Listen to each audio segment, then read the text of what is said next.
শুধু দর্শক, আমরা ঢাকা বিশ্ববিদ্যালয় কার্জন হল আমরা দেখতে পাচ্ছি। কার্জন হলের এই বাউন্ডারি ফুলে ফুলে ঢাকা।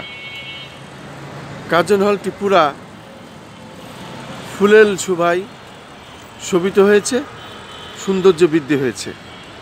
আমরা দেখতে পাচ্ছি কার্জন হলটি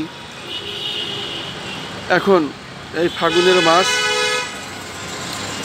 মানুষ এখানে এসেছেন, ঘুরছেন ফিরছেন, বিভিন্ন মিডিয়া কর্মী চ্যানেল এসেছে এবং আলোকচিত্র শিল্পীরা এসেছেন। আমরা দেখতে পাচ্ছি এই সুন্দর ফুল।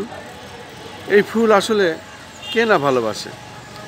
এই ফুল দেখলে আপনি বুঝতে পারবেন যে মানুষের মনের পরিবর্তন এই ফাগুনের টান এসেছে। এবং এই ফাগুন মাস সত্যি বছরে একবার আসে, আর এই ফাগুনেই মানুষের ফুলের প্রতি চাহিদা বৃদ্ধি পায় এবং ফুলের প্রতি মানুষের ভালোবাসা আসে। আমরা তেমনই দেখতে পাচ্ছি ফুলকে সবাই ভালোবাসার জন্য এখানে এসেছেন, ফুলের পাশে বসেছেন, ফুলের পাশে ছবি তুলছেন। এগুলো একটি আনন্দ ঘন মুহূর্ত। মূলত এই আনন্দ বাঙালি জাতির ঐতিহ্যবাহী একটি বিষয়, যেটা আসলে না দেখলেই নয়। আমি খন্দকার মাসুদুজ্জামান। প্রত্যেক বছরের মতো এবারও আমরা এসেছি কার্জন হলে। ঢাকা বিশ্ববিদ্যালয়ের ভিতরে কার্জন হল, সেটাই আমরা দেখানোর চেষ্টা করছি। ফুলে ফুলে ভরা এই কার্জন হল, ফুলে ফুলে আসলে এইভাবেই ছেয়ে আছে পুরা আঙ্গিনাটা।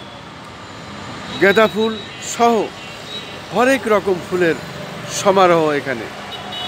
এই ফুল দেখার জন্য দর্শনার্থীরা এখানে আসেন, বিভিন্ন বয়সের মানুষেরা এখানে আসেন এবং বিশ্ববিদ্যালয়ের ছাত্রছাত্রীরা তো আছেনই, দূর দূরান্ত থেকে বাবুদের নিয়ে আসেন, বাচ্চাদের নিয়ে আসেন।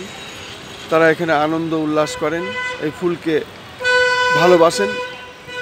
ফুল কিন্তু ফুলের স্থানে আছে, কেউ কিন্তু এই ফুলকে ছিঁড়বে না, হাত দিবে না। শোভা পাচ্ছে, সৌন্দর্য বৃদ্ধি পাচ্ছে। এটাই হলো এই ফাগুনের ঢাকা বিশ্ববিদ্যালয়ের কার্জন হলের ভিতরের দৃশ্য, সেটাই আমি দেখিয়ে যাচ্ছি।